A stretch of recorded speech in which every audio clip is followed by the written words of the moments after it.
Hi, guys, and welcome back to Bar Exam. I'm your host, Allie Rayner, and I'm here with some amazing co-hosts. So we have Eric G in the building. Oh, how you doing, Eric?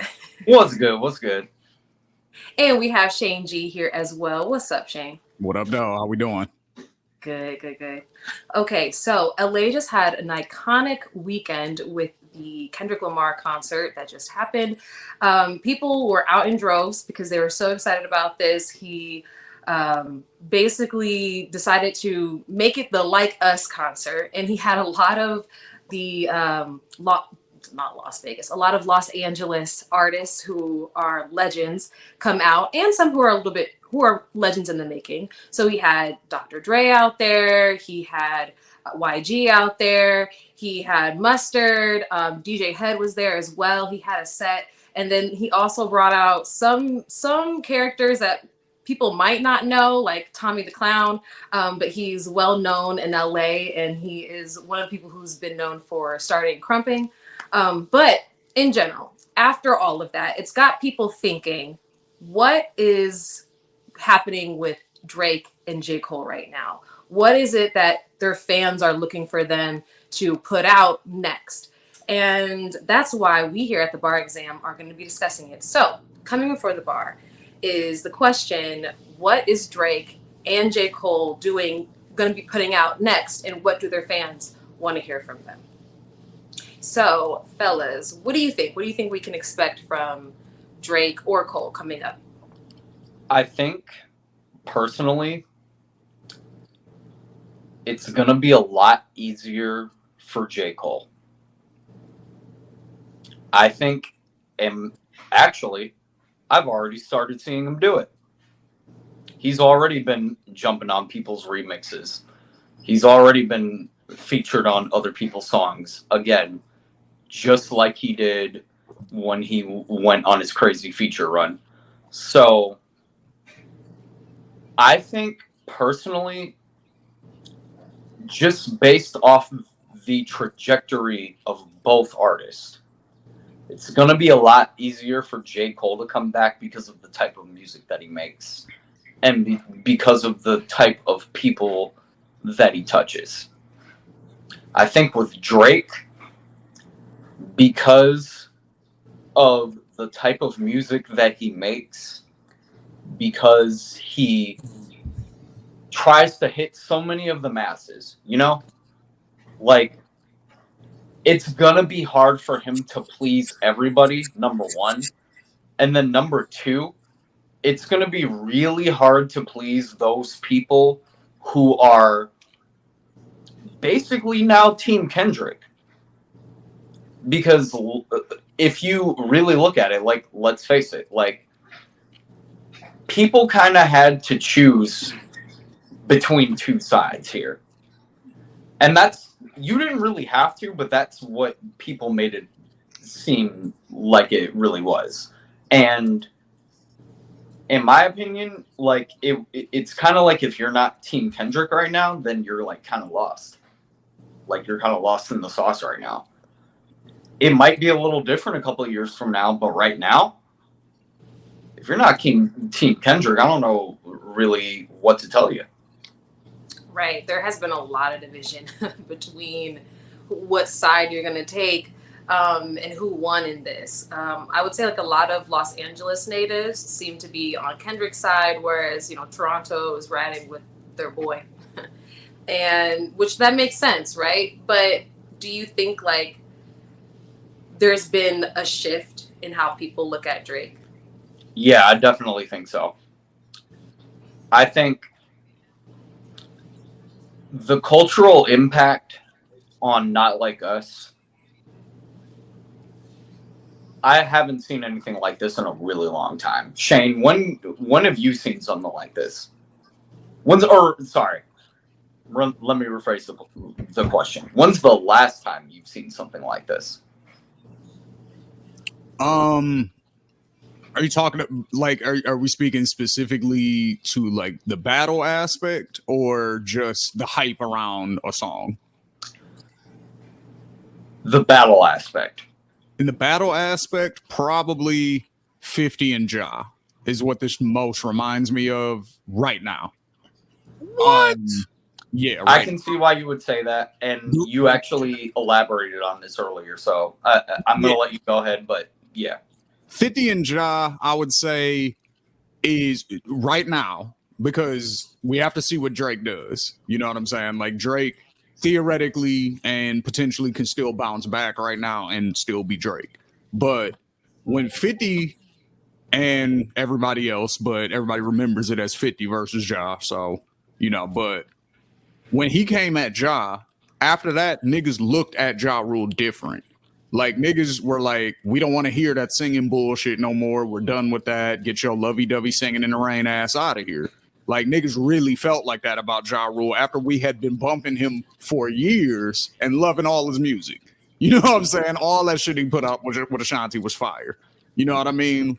All of that stuff was dope. But the Bobby Brown record, like, he had some joints back in the day that niggas were fucking with, like the to all my ladies that be living it up, saying what, and like everybody loves that song. You Love know that song. We were Love that fucking with song. Ja Rule up until 50 said, "Hey, that nigga's not cool no more," and then we was like, you know what, you right, and then we just turned our back on that nigga. So that's what this feels like. Kendrick said, "Hey, Drake's not with the culture," and everybody was like, you know what, you're right. This nigga's not really part of the culture. He's a culture vulture, just blah blah blah. Like.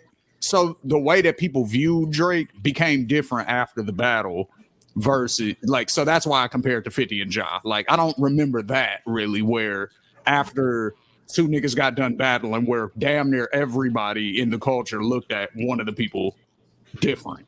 So to me, that's what this reminds me the most of. Yeah, I gotta agree. I went on Reddit to see how the fans were responding, and they were ripping Drake apart. A lot of them were now. I didn't realize that there were so many haters of Drake. Now all of a sudden, people are coming on there and they're like, "Oh, never liked him." Just like you said, the Ja Rule effect, where it's like all of a sudden people are acting as though he wasn't the most streamed artist in the world. So yeah, that is a bit confusing. But yeah, that's what they're saying online. And for kind of like what Eric was saying, when it comes to J. Cole, they're claiming as though they respect him a lot more, which is interesting because before the headlines were a lot about like everyone was upset about with him. They felt as though he wasn't representing hip hop. So, you know, it does seem as though people are still are now settling into a whole new perspective of now we respect J. Cole, and Drake, we're looking at him sideways. So I guess the lyrics, they definitely did work. Marcus, what did you think? I mean, I don't think Ja Rule in 50 was an accurate battle. Like, I guess I don't see that because I don't see that Drake is being hated. I think Kendrick is being loved more, if that makes sense. But I don't feel like, because Ja Rule literally couldn't sell out, couldn't do anything, couldn't move, couldn't like.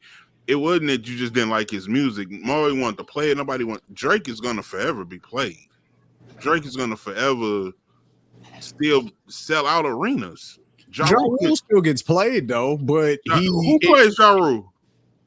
You can listen to radio stations right now and Ja Rule bands for sure. Definitely on radio. I don't know about on streaming platforms. I see what Marcus is saying though, because I don't like it's two different levels. Ja Rule, we look at Ja, like I see what you're saying, Shane, but Ja Rule and Drake comparatively at the height of both of their levels, like Drake is looked at as like damn near Michael Jackson. Right, but we got to see. What I'm saying though is like we got to see what Drake does from here. Like if Drake puts out another song and it sounds and it does like terribly, it's a Drake song, you know, let's just, you know, whatever that is, a normal Drake, you know, single. He puts that out. If it does half the numbers that it normally does, that does say something. Very different now, but I think we just don't know yet with Drake. Like, yeah. So the artist in Drake, the competitive spirit in Drake, the business savvy of Drake, right? We have ranked Drake albums up and down on this show, right? Yeah. what you will receive from Drake next will quite possibly be the greatest of all time. Like it will be a can't miss, can't skip album. He won't, like, it's because every duck has to be in a row, every I has to be dotted, every T has to be crossed. What you're gonna receive from him is, I don't know if it's gonna him going back to his roots. I don't know if it's gonna be him going outside of the box.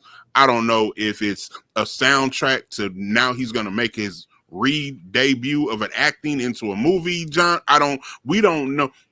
He can do whatever he wants right now because it's gonna come from a place of power and strategic.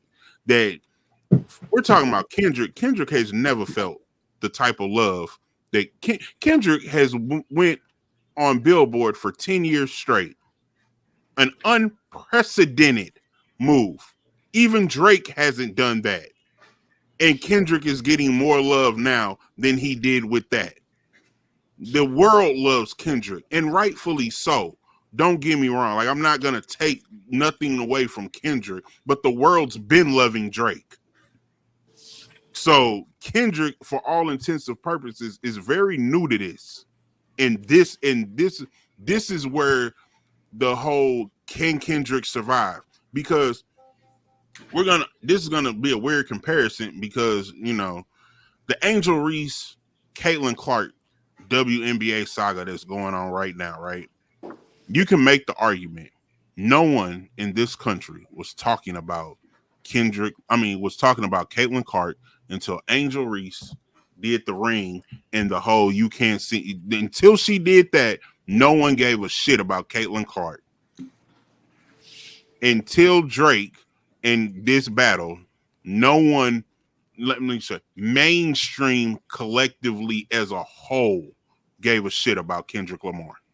And now they do. So, like, you know, I don't know if I can rock with that. So that's what I'm like. I don't know.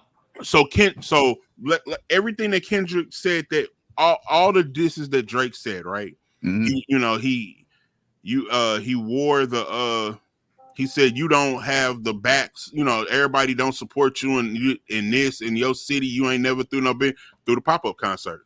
Mm-hmm. You know what I'm saying? Damn, cleared that up. Oh, wear the Compton College t-shirt. Now you speaking at their commencement. You know, now everything Drake said that you don't do, now you're doing. Why haven't you been doing those things when you were on the top of this list in Cali, Mount? You know, you weren't doing them before because guess what? No one was even looking for you to do so. Here's my question back to that. How do we know that he wasn't doing all this? Because he wasn't just making it public. How do we know that he wasn't doing all this, and now because Kendrick is making all this noise now, that now people want to make everything that he's doing public? The reason I say that is because the internet is undefeated. And if that was the case, you know, Kendrick, if Kendrick was quietly helping someone, we saw this with Cat Williams. There would be multiple people coming out to his defense who's not affiliated with Drake, who's not affiliated with Kendrick, who said, "Oh no, he paid for my scholarship 4 years ago and kept it quiet and did this, and you know that's just the type of person he was." We would know. We would. Here's the reason why I disagree with you, and Shane, you can kind of jump in on this a little bit too. We didn't really know that Kendrick and the TDE niggas were having issues until other people started saying it.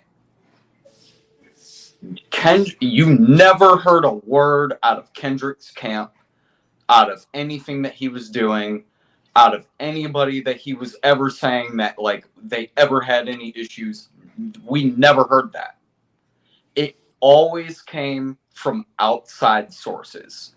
So for all we knew, TDE and Kendrick and all them niggas, when Kendrick started forming PG Lang, like when he started linking up with Baby Keem, when like that whole relationship started forming, and like when we started kind of seeing him going in a different direction, everybody just assumed that him and TDE just like blew up, had all these issues and had beef.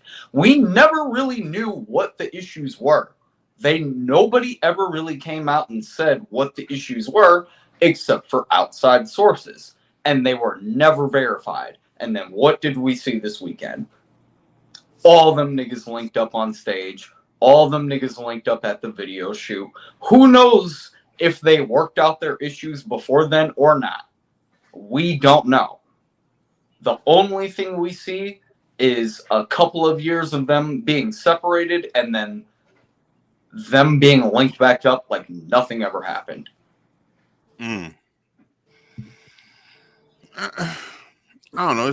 It's difficult for me to put Kendrick on this prisoner of the moment, GOAT top #1 status. Is he having a run right now? Yes. Did he overtake a powerhouse to get it? Yes. Is it sustainable? To be determined. And it is kind of you know, Shane can appreciate this. If I say who's the best battle rapper, it doesn't matter who you're gonna say, they had a run. And whoever I'm gonna say, they had a run. And then whoever somebody else is gonna say, they had a run. You know, so the #1 spot in battle has always been subjective to, you know, who was kind of had the longest run at this moment. You know, at a time it was Averb, at a time it was Mook, at a time it was Reed Dollars, at a time at a time it was DNA, at a time it was K-Shine. Everyone has had this I'm the top right now on, you know, run.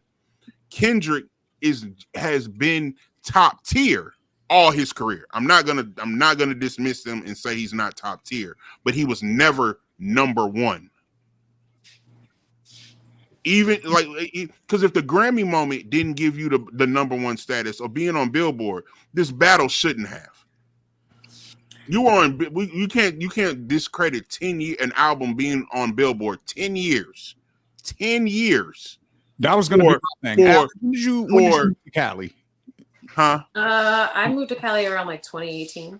2018? So like 6 years ago? Okay. Yeah. So Section 80 and Good Kid, Mad City and all that had already come out. So this was like right around the time that Damn came out, I think, if I'm not mistaken. All right. Yeah, that was a big deal. Which, so what was to me, is Kendrick's best album. Hold on, Eric. What was the temperature in Cali like at the time? Like with Kendrick? Like has it kind of always had this type of energy attached to him when he drops projects and stuff like that, or is this like totally different?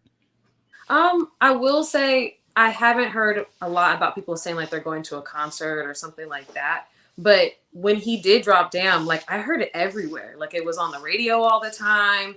Also, it was just like, didn't it get, I think it got featured because of like the music video and stuff. Because there was like a few different music videos that I think won awards. And then when the Disney project came out, I feel like everyone kind of just assumed at that point he was more mainstream. So I will say it does seem like he's built a consistent like fan base over the years. And to like Marcus's point, I will say I don't think that he has the same commercial success as Drake for sure, because he's not like, you know, in the club type of rapper, or he doesn't even seem like when he even did the concert recently, he doesn't seem like he does like a crazy intricate production with like dancers and stuff like that. It doesn't seem like he's popping out like that.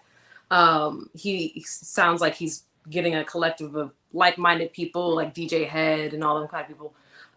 But I wouldn't say that there was as big of a buzz, but I have always known who he was. I always felt like there was plenty of fans.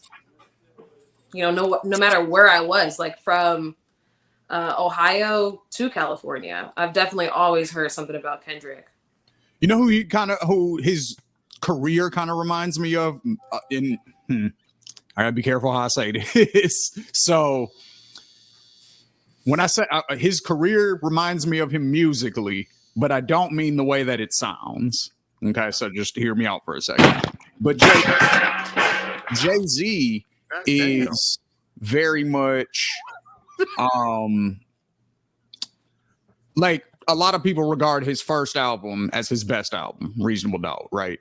Okay. That album did not go platinum for a long time. It took a long time for that album to I think it finally eventually went platinum, but it took years. You know what I mean? But a lot of people regard that as his best album. A lot of people regard The Blueprint as his best album. You know what I mean? No number one songs on that album. He didn't have a number one song until he did the joint with Alicia Keys, right? But I think it's a very fair argument, and we've all heard people make the argument that Jay-Z is the best rapper, you know what I'm saying, or it definitely was at one time, but he didn't have a number one until way later into his career. You see what I'm saying? So I think Kendrick is almost appreciated like that, whereas Drake, he has the number one, so he can talk numbers and do all that type of shit all day and say he's the best. But Kendrick, I think, gets that like artistic appreciation side more because he drops less. And because, you know, because he has 5 albums in 10 years, you know what I'm saying? So he actually is similar to Nas in that regard because Jay-Z dissed him for that. Remember, 4 albums in 10 years, nigga, I can divide. So kind of the same thing with Kendrick, you know what I'm saying? He's dropped 5 albums in, you know, like 10 to 12 years or whatever. But each album is so highly regarded that it does what Marcus said. It keeps him on Billboard for 10 years off of one project, you know what I'm saying? And nobody else can do that. So it's like you said, Drake can't do that. So I think it's just which you value more, you know what I'm saying, to say who would be number one.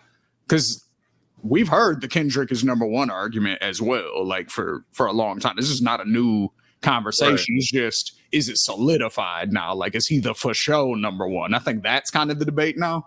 Because before it was, that's where the whole big 3 thing came from. Because those are always the 3 names. Like, you can always, of course, Drake is going to be number one by numbers and sales and stuff like that. But when you take that out of it and just look at the art, there's an absolute debate to be had there. But I think now Kendrick is kind of taking the spot, like Marcus said, and said, okay, now it's mine. And I think now the public consensus agrees with him. So I think that's kind of the difference, if that makes any sense. So it does make perfect sense. And I guess I really want to know the criteria, not the criteria, because everybody judges this battle on different merits. Mm-hmm. You know, and the merits that you judge it are subjectional to what you believe is the top. Because if I told you that, you know, Drake can go courtside at any NBA arena because he's an NBA ambassador and, you know, can perform at any halftime show, you'll say, okay, cool. And if I told you Kendrick could only do that on the West Coast with the Lakers, Clippers, and Golden State, but those 3 teams are still the top 3 teams in the West. But that's only 3 teams. Drake can do it for the whole NBA. Kendrick can only do it on the West Coast, but all 4 of those games that he does it are on national TV. So you know we're comparing the same but different. It's a different way of doing it, but it's the same thing in a sense because of whatever subjective lens you want to look at it. You know, so Kendrick on the West Coast is quite possibly, you can make the argument for the greatest West Coast artist since Tupac. Mm-hmm. You can make that legitimate sound argument. Can you put Kendrick as the greatest artist in hip hop since Tupac? That is too many variables and it's too subjectional to too many other things for that to work across the board. So, like you said before, the commercial success, I don't believe Kendrick is there commercially to even get 10% of Drake. But on the West Coast and the West Coast fan base, but you got to also look at how the culture gravitates. What did I want to say? I think it was Cameron. I think it was a long time ago. Cameron was like, "Yo, we run Harlem. Harlem runs New York. New York runs the hip hop." Dame said that. Dame Dash said that. Yeah, okay. So nobody is doing the same thing on the West Coast though. I don't gravitate to shit that Compton is doing for me to be like, oh damn, what is they doing on the West Coast? Like, it can get popular, it can catch on, and let's and I mean this respectfully. respectfully, Nipsey Hussle passed away on the West Coast and shook the game up because people didn't know him worldwide. I see. Kendrick, you see what I'm saying? Like, and Nipsey was at the top. Nipsey was doing X, Y, and Z, 1, 2, and 3, 4, and had great music. And then when he passed, and then he was exposed to so much, like, oh my God. Now you were aware of Nipsey Hussle. Everybody was aware of Nipsey Hussle, but Nipsey Hussle didn't have fans like that. Now he's actually, I'd say, immortalized more, passed away than he was ever celebrated while he was living. 100%. But on lists that I can't even argue that he shouldn't be a part of because of what the effect that it had. Yeah, you can't knock Nipsey Hussle out of the top West Coast artists to do anything now. No. You can't even make that argument. So that's my point about the Kendrick. Like Drake was at a success point where everyone knew Drake. There was no grandmas there. You might have heard, who is that boy with that G on the Super Bowl? And you asked, oh, that's Kendrick Lamar. You asked about him and you didn't know who he was. But everybody knows Drake. So that's just kind of where the difference is of man. It's not that but like you've made the argument too, Shane. You said, what can you do with $100 million that you can't do with $500 million? Yeah. So what are we talking about here? Is Kendrick $100 million nigga? Absolutely. Not gonna say. Is Drake $100 million? Without question. Is Drake $1 billion rapper? No. But he's got I think he has a couple hundred more than Kendrick, several hundred more millions. But they're in the same class. We're nitpicking a 1A, 1B, 1C, 1D situation. Whereas at that point it's like, who even cares? Yeah, you're still top 3. Like that's what I said. He would, who's the top 3? So we got Drake. Let's ask a better question. We're gonna say Drake, Kendrick, Drake. Doesn't matter who you have, 1 or 2. Who's 3 right now? Well, that's what I was gonna ask. So I don't think it's J. Cole anymore. Who gatekeeps number 3 right now? Because I don't care who you have as 1 or 2. That's whatever. I mean, realistically, it probably still is Cole because there's nobody else who has taken that spot yet. So, but so Allie, that's my question to you actually, because you asked Eric. Because I agree with him on his J. Cole take. I think all J. Cole has to do realistically is just come out, drop some honest music, you know what I'm saying? Be like, yo, basically say what he said on stage about Kendrick, but put it in a song, and niggas will forgive him because J. Cole is not looked at as that type of dude anyway. So I think he just dropped some honest bars, niggas will, all right, you good, nigga, like, and move on. But what do you think Drake has to do? Honestly, I was going to ask you guys the same question. I think what Drake has to do has to be something that is going to be another commercial success. I think it has to be something that isn't like First Shooter was, where it's like that aggressiveness, that street talk. Yeah, I don't think that right now is his move just because people feel as though he did lose. So I think he has to do something that's like a summer bop. He has to get back into people's like rotation, get on the radio, get into the playlist, and something that's a little bit more, fun, upbeat, energetic. So just completely get away from this. Like, okay, this is in the past now. Move forward with some new music. And I think that that's really what we can expect because, he already posted some things on his page that were kind of implied that he agreed that he lost. So I don't think that he's going to want to dwell in it. I think that he's going to continue to want to make it seem as though like I'm up, I always got the best numbers. I'm still number 1. And, so I think that that's the best route for him. I don't think doing something aggressive would help the naysayers right now. I think like leave whatever let the dust settle. Yeah, I kind of agree. Like, I think if he drops, like, I almost think he needs a like a posse cut almost with like a couple of rappers that are popular right now that are still in his good graces. You know what I'm saying? Like, and just put them all together on one big ass DJ Khaled style song. Like, I don't know if he can be with Khaled anymore because I don't, with the Rick Ross situation, but I don't know where Khaled stands in the middle of all that, but it needs to be that type of song, like a Cannon by Lil Wayne. You know what I'm saying? But a Drake version of that. Like, and not the same subject matter, obviously, but just a bunch of niggas on the same song that, you know what I'm saying? Because I think he does. I don't know if he lost fans necessarily, but I do think he might have lost some casual listeners.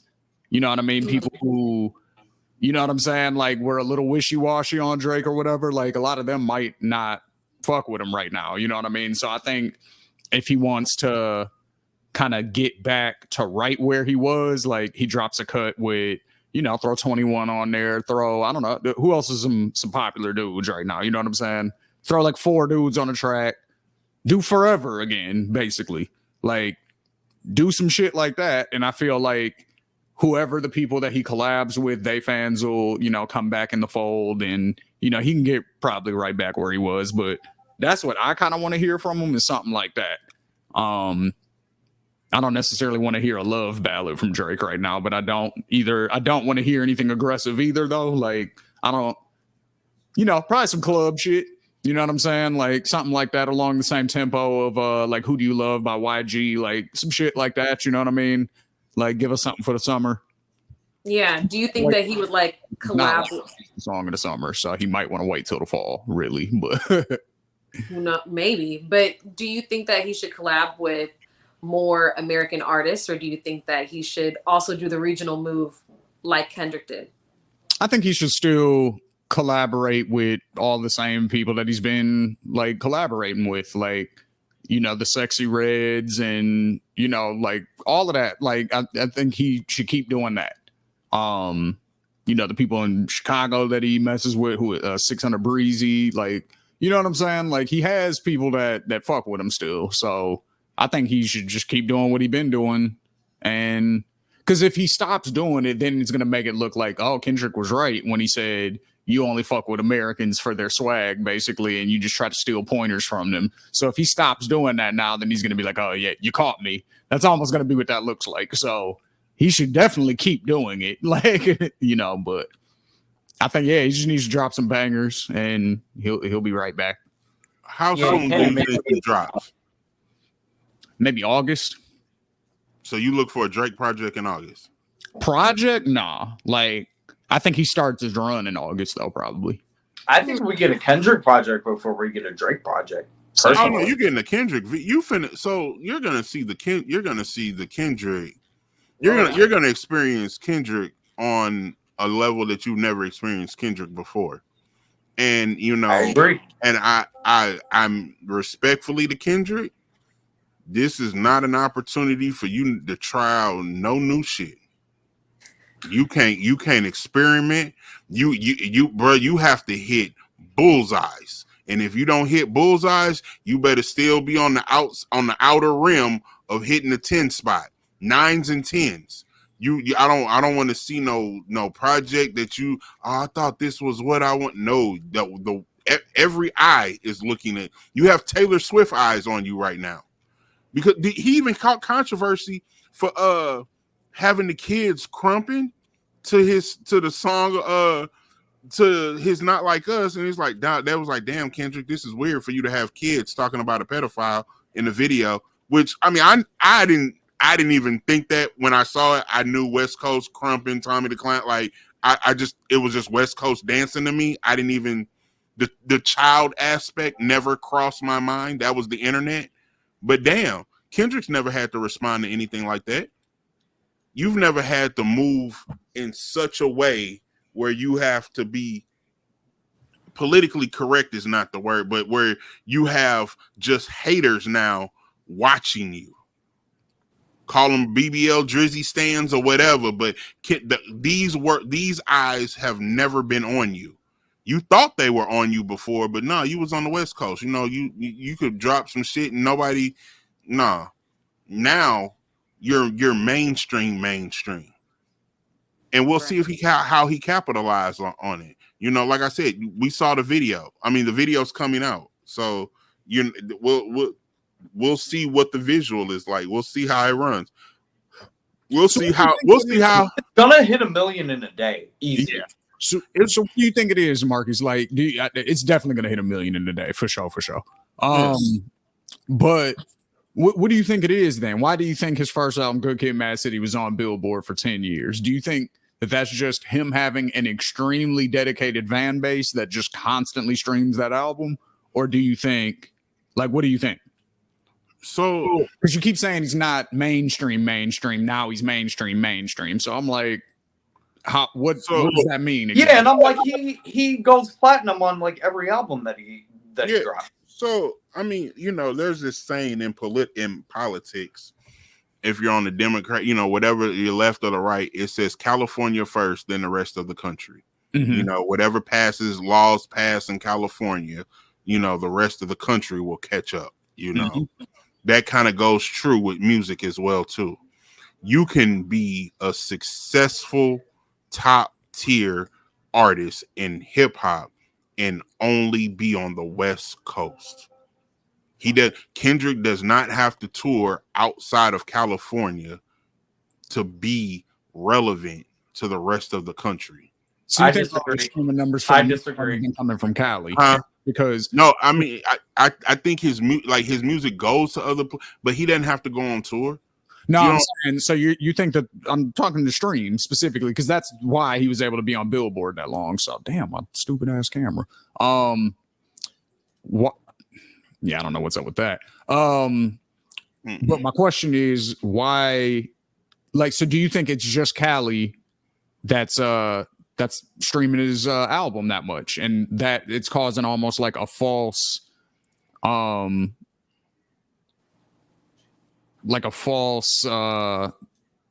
way of doing, like, you get what I'm saying? Yeah, I get what you're saying. I don't think it's false. I don't think the numbers are made up. I don't think they're bots. I think Kendrick truly does have fans. I think so let me rephrase. Let me say this. Kendrick had if we're gonna go quantity over quality fan, right? Kendrick had a quality purist type of fan, the same type of fan who appreciates the Killer Mike album, right? A hip hop purist was more of Kendrick's fan base originally. So if I have 1 million purist fans who are going, this is what they listen to when they go to work every day. This is what they play. This is what, you know, versus a casual fan who whatever's hot on the radio on that top 40 they're gonna play. Whereas Drake had millions and millions of casual fans. He only had maybe a very lower percentage of a purist type of fan. Mm-hmm. That's kind of where I'm going. So Kendrick was, you know, I'm reminded of Key Glock. So after Dolph, so this is a Red Canyon show, bro. He had no blacks in Arizona rocking out to this show. And it was crazy packed with the other side. And they knew Key Glock word for word. You know, like word for word. That think of Tech Nine. Tech Nine ain't had no platinum records. Yeah. In Kansas City. You know, but fan base and selling out show and having that type of fan base. So it's the type of fan you are able to develop, to, you know, that rocks with you, that goes with you. So Kendrick had a different level of fan base, and we were all aware of Kendrick as well too. It's not like Kendrick was slept on. You know, it's not like we didn't just know who he was, but he just had a different type of fan. Whereas now Kendrick has the casual fan. And that's what I mean, a different fan. He was mainstream, but Kendrick never had a casual fan base. Kendrick had a dedicated hip. Oh, what did he say? We're gonna break. It was almost kind of in a sense, he had the Cole fan, because if you were a J. Cole fan, you were instantly a Kendrick fan. You weren't butted against each other. There was nobody who's like, oh yeah, I fuck with Cole, but I don't fuck with Kendrick. Or vice versa, I fuck with Kendrick and I don't fuck with Cole. So that those two type of fan bases were similar in stature. So, but neither Cole nor Kendrick until this week had casual fans.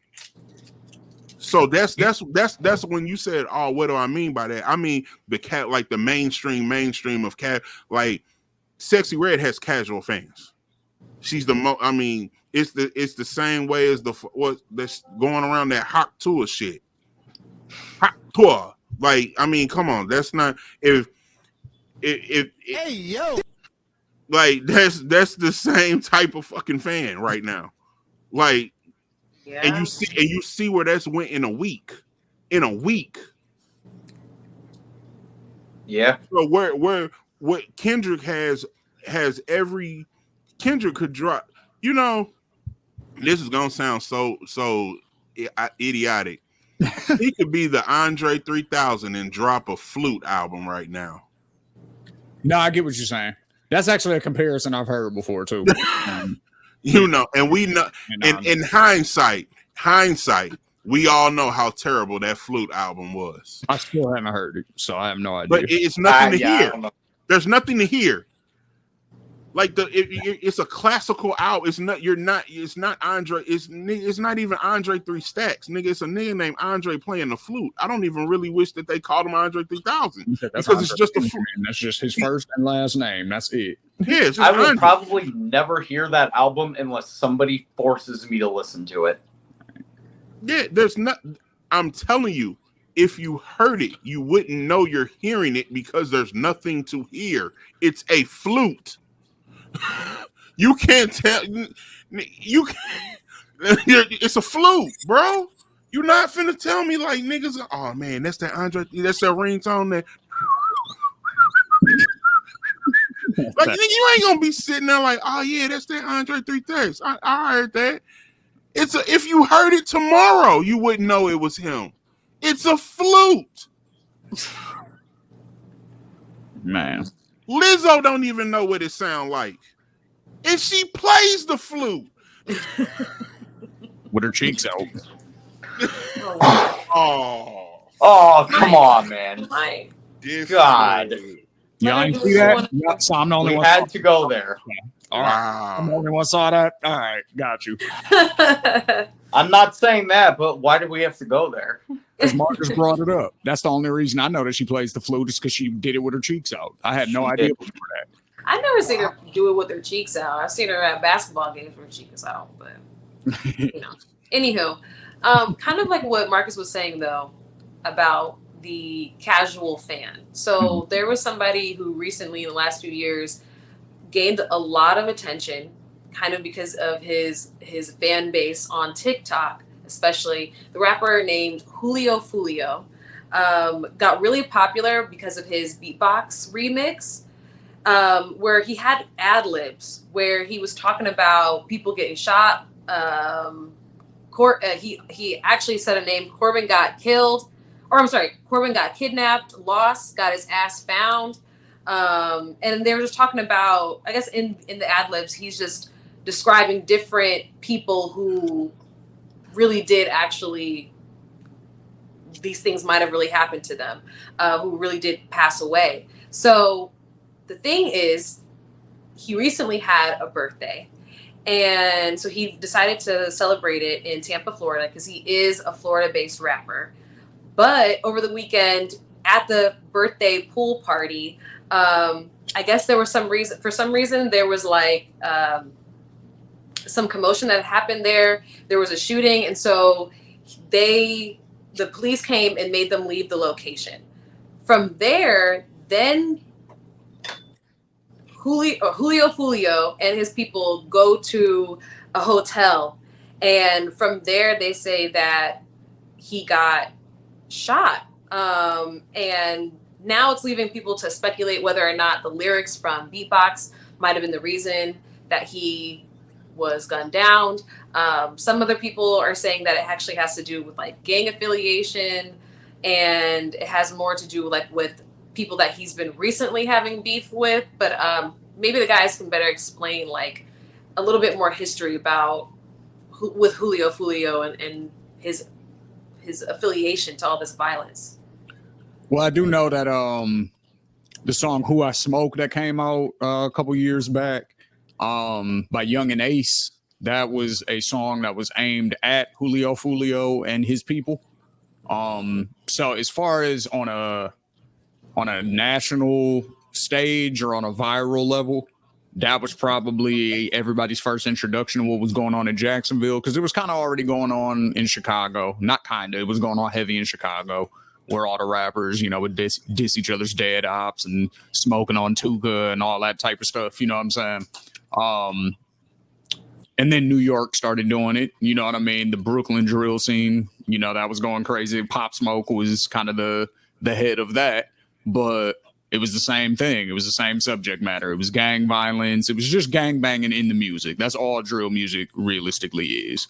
It's just repping whatever clique or gang you're from, real heavy in the music, and dissing your ops and dissing the dead. It's everything that they do in the streets, but just on records. You know what I'm saying? Like in real life, they'll go over and kick over people's candles, like to disrespect memorials and stuff like that. Well, in music, they smoke on you, but it's the same thing. You know what I'm saying? So it's like, that was my first introduction to what was going on down there in Jacksonville. And, this was just happened to be one of the top names. And, it's always crazy when a song like that goes viral and like on TikTok or something like that, especially, because everybody's doing the TikToks to it and they don't necessarily know that he's actually talking about real people that are really, haven't been shot and are really dead. Like the part that you were talking about that actually went viral, that's how like his mom saw her son's name keep popping up on the internet and was like, why is my son Corbin's name keep popping up on the internet? And then she realized that it's because this part of the song that Julio Foolio did dissing her dead son is the part that everybody was doing the TikTok to. You know what I'm saying? So it's like, when you're putting energy out like that, like I had a conversation about energy on an old episode of OTI. And I'm like, when you're putting out certain energy, you have to expect certain things to come back. You know what I'm saying? So it's unfortunate, I definitely feel bad for his people and all of that kind of stuff, but at the same time, it's like, you've been shot multiple times before. You posted a flyer last week on Instagram and all of the comments were like, oh, this party's getting shot up. Make sure you wear your bulletproof vest because that shit's going to be... Oh. This was last week. You know what I'm saying? So it's like he had this energy about him that like people just kind of knew if he's around, some shit might pop off. You know what I mean? And whenever you're in that type of environment a lot, like it increases the likelihood of you becoming a victim at some point. Especially when you're taunting people, So, I mean, I really hope people kind of use this as a lesson.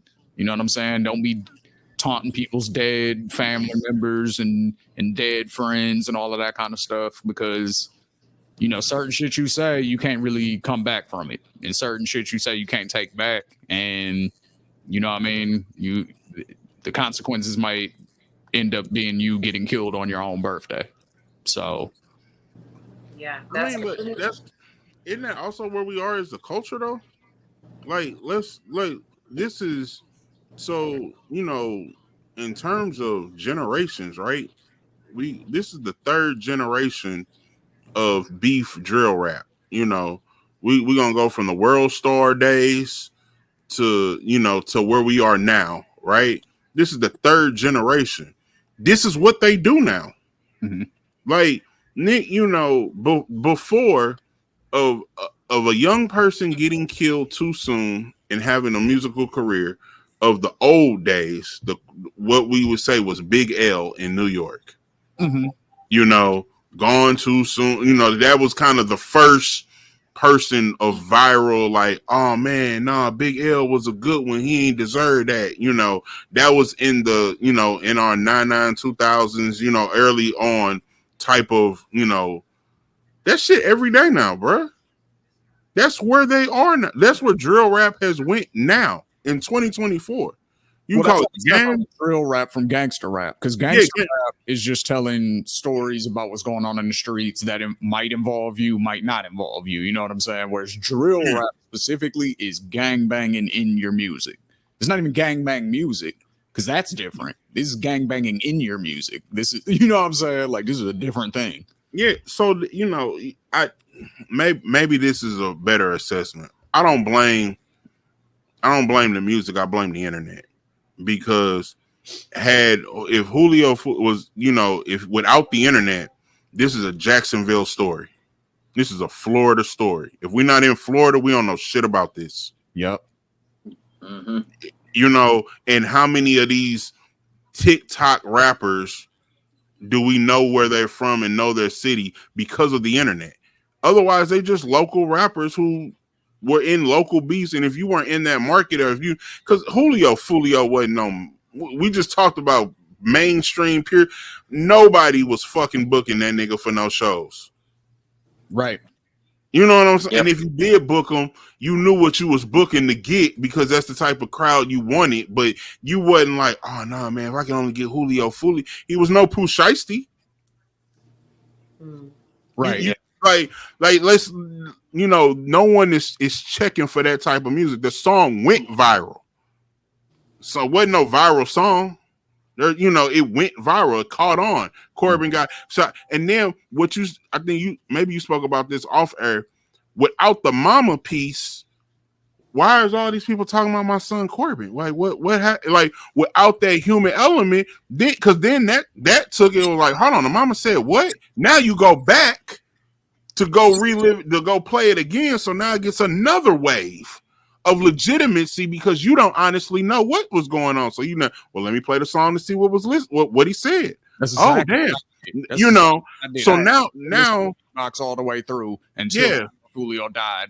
And then I got wind of the viral clip, and then I was like, let me go listen to the song. And I was like, oh, this was wild. Like, yeah. But what I even like Corbin got shot. I mean, I remember reciting a little, not knowing the story of that Corbin was a real actual gun. Like, I didn't know that story when that song came out. Who are we to know art and entertainment from art? Like, I mean, how would we know it's just not a song? We didn't know it had any truth, authenticity, or basis to be malicious. Niggas be making beats and songs every day, all the time. So it was unfortunate, but Thundercats and these young little whippersnappers, whatever you want to, space cadets, however you, astronauts, whatever you want to call the younger generation, bro, they are some crash dummy all-stars. And crashing out, unfortunately, seems to be part of the plan. Like, seems like that's part of the culture now. Yeah, crashing out is part of the So you know what? It's a slang term now. See? Crashing out is a slang term now. Yeah. Like, oh, I'm crashing out. Like, that's, people say that in like everyday conversation now. So do y'all think then that, because both of y'all said, Allie, do you agree with that? Let me get your input first. Do you agree with that? I was going to say, it seems like culture to crash out. Like, do you agree with that? I think that I will agree that, like, if in like the younger culture, I get the younger generation, so like what, Gen Z or something, I do think that they make light of it. It makes sense though, because like it's hard out here, so I guess they're trying to make light of the situation. But I don't know if like on large, it's like, to like our generations and up, I don't think that the culture agrees with you crashing out and doing something ridiculous and stupid. I think that these kids have grown up with so much Facebook and YouTube and seeing people do pranks and crazy shit to get virality that they're like, that's the only way that I can go mainstream. Like, And without, when you don't have a ton of resources and stuff, I can understand that. But yeah, I think it's a part of Gen Z culture. I don't know if it's about like the entire culture of hip hop. I don't think so. It Okay. feels like the younger you are, when you say crash out, it like doesn't seem like that big of a deal. It's Exactly. like it's almost like being like a 20-year-old or something like that. It's like, oh, do whatever. You're invincible. You won't get in trouble. But then it's like crashing out like 30 and above. That's not a good look. Right. We're aware of consequences. That's the thing. Yeah. We've been through shit and we know that there's real consequences on the other side. Like all of us are old enough at this point to probably know somebody or multiple somebodies who have been killed. Not died, but have been killed. You know what I'm saying? Like all of us probably know at least one person like that. So, Right.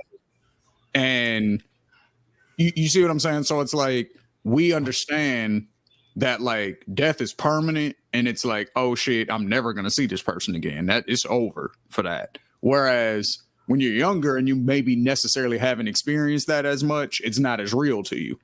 You know what I'm saying? So you combine that with, and this is gonna go against something I said on an old episode of OTI, but combine that with lot of video games, right? Like at first, I didn't think video games really necessarily had that much of a correlation, but something has got to be because it's so normalized. You know what I'm saying? Like violence and GTA and like Call of Duty and shit. Like, and it's realistic depicted violence, and the shit is so normal to where it's like that maybe is easier to translate in real life nowadays than the days that we grew up where we could obviously tell that this is a video game. Like I've been playing 2K. And I've had my mom walk in the house one time and been like, "What you watching basketball right now?" I'm like, "Nah, this is a video game." And she's like, "They look like real people." And I'm like, "Yeah, the graphics is dope now." I'm like that. You know what I'm saying? So it's like, imagine that with games and you playing that from 4 years old to the time you 17. That shit is regular to you at that point. So a crash might not seem like a big deal because you don't know anybody that's actually died in real life yet, or you don't know anybody that's gone to jail for anything crazy yet. You know what I'm saying? And then you know, you look up and you're 27 and all of a sudden it's like, damn, like two of my niggas done got killed and this nigga's in jail. Like, damn, shit is real. Like, but it might take that to happen first. You know what I mean? Yeah, I mean, we have a culture, a gun culture problem that has always been there. You know, I'm serious. Yeah, it is America. First of all, I love this. I love guns. That shit is fun. That shit is great. You go to the range. I want to be John Wick. Like I want to do all of that shit. You know, but at the same time, now at my age, I know like shit. You can't just ride around with the chopper on your lap like that. Invites problems. Right. And I mean, and this is because I don't know what y'all concealed and carry laws are in y'all respective city. I know California is fucking tight as shit, but I don't know what it is in Phoenix. In Phoenix, is pretty much, I think, as long as you're not a felon, you good. Yeah. So this is if you ever did everyday carry, right? You decided, you know what, I'm going to exercise my Second Amendment right, and I want to carry every day. When you initially first start, right, the paranoia that you experience of just the subtle what, and then you put your what you like it's not even you trying to flex that you got it, or you know, you just don't want to become a victim, and you have it. You hear a loud noise, it makes you paranoid. It doesn't make you more observant. You just start, now all of a sudden your head is on the swivel. You doing like, you're not even fucking enjoying the fucking game, watching it at the bar, because you watching the door, looking at people's hands, you know, because you don't, it puts you in a different type of mindset that for one, people who don't carry are never, when they say, oh, you're oblivious to your surroundings, that's what they mean. So now you got to think of putting all of that and I'm grown, shit, carrying a gun, I'm grown. Now imagine me doing that in the infancy of my youth, and now having to deal with youthful, young and dumb shit. You know, Yep. yeah, of course I drive fast and speed. I don't drive reckless and do burnouts. But now I'm doing burnouts and reckless because I was young and I want to smoke the tires and I want to do that shit in the Hellcat. And now I got a 9 in my lap too. Yep. So what happens if I hit a pothole and the shit, like all of these things that are just they, like you never thought of before. And then we'll even the phrase fucking YOLO. We was screaming that shit. YOLO, YOLO, YOLO. Right. Yeah. Now somebody you like, oh YOLO, nigga. Well, first of all, you do only live once, but you don't want to do it no stupid shit like this. This right. is how you don't want to like, Yeah, you'd be like, oh, let me get out of here. Yeah. For a long time because it's only once. Yeah. Right. They got St. Louis went viral again because they got a club that just opened up here called Bliss. And the club set an age limit. So it's 35 for dudes and it's 30 for women. Like, and they do not budge. Do not budge. 35 and 30 for one. So yeah, that's check you at the door, right? But in our city, they're looking for me and above because if you're younger than me, I don't want you in my establishment because I don't trust your upbringing, your job. I'm not saying all of you are bad. I'm just saying enough of you are bad that I don't want to group because 5 of y'all can disrupt all of this. Yep. So I don't, you know what? Y'all don't even need to come into my establishment. I don't even need your cash. I don't need your debit. I don't need you to pay with the app. I don't need you to Zelle me. We're good. We don't even want you here. None of that shit. Yeah. And they went viral because, oh, you're sticking to it and you're doing that. He was like, yeah, this is the grown and it truly is grown and sexy. Or is what I did hear about this restaurant somewhere. Yeah. So I mean, now we're distancing ourselves more and more from that Gen Z because when they have to say, who raised you niggas? Nobody raised these niggas. Well, that's the thing. And actually, if y'all got a little time, we can talk about this on Patreon. But that's something I do want to ask y'all about, actually. But we'll save it. So, okay, but yeah. Deal. Really quick, just to close out the conversation, I wanted to ask Eric about the 23 affiliation with Julio Foolio, if you knew anything about it, or maybe if Shane did. But a lot of people online were pointing out that he died on 6/23. And that apparently he was dissing a crew that goes by 23 or something like that. Do you know anything? That's a Shane question. Oh, gotcha. I'm about to pull up the info right now for you. Hold on 1 second. Because, I saw something like some screenshots from like 2 of his supposed ops that were, I guess, people who like were affiliated with some of the people who that were dead that he mentioned. And so they were also saying like, oh, like, I guess that they were trying to make it seem as though like, yeah, that's why you got shot on 23. But they didn't say it was them, but they were definitely taunting, him and his situation, what happened there. So it's like, okay, I got to better understand, where is this coming from? Or like, maybe we'll see soon that they really are the people who are behind what happened to Julio. So. But I will say it does seem like yeah, so it was a clique. They all have like 23 in their name. And he was beefing with them because was it the Young and Ace niggas? Yeah. Well, no, I don't know. I don't think it was them, but okay. It was a different rapper because this guy 23 KB was spotted taking photos with a gun in front of Holiday Inn. And that was 12 hours ago. And as we know, Julio got killed at Holiday Inn. So oh wow. There you go. Yikes. Jeez. But yeah. So he was dissing guys who, a lot of these new gangs and cliques and stuff they go by numbers. So this gang is 23, I guess. But these were people that he was going back and forth with online and in songs and stuff like that. And so when one of their members got killed, I guess that was one of the people that he was taunting in that song Beatbox. Or maybe a different song, or maybe multiple songs, who knows? But Yeah, so then he got killed on June 23rd. So a lot of people were just kind of talking about the irony of the situation, you know. So Yeah, it looks a little bit more than just irony, though. I don't know if that's a could coincidence. be. Like, it's especially if they're going around, like, kind of trying to say, posting pictures to imply as though, like, they might have been in the area, been involved in some way, or, had their guns with them. Like, yeah, you look real suspicious. So I guess we'll see what happens with that case if we hear anything else. But, all right, fellas, I think that's everything for this episode. Thank you to everybody at home for watching. Definitely like, comment, and let us know if there's anything that we missed on this one. We also love you guys to subscribe and to check out the Ethos Media Network Patreon page, where we get even more candid and have even more interesting conversations over there. So definitely check us out every Monday on YouTube, and we will see you guys on the next one. Bye.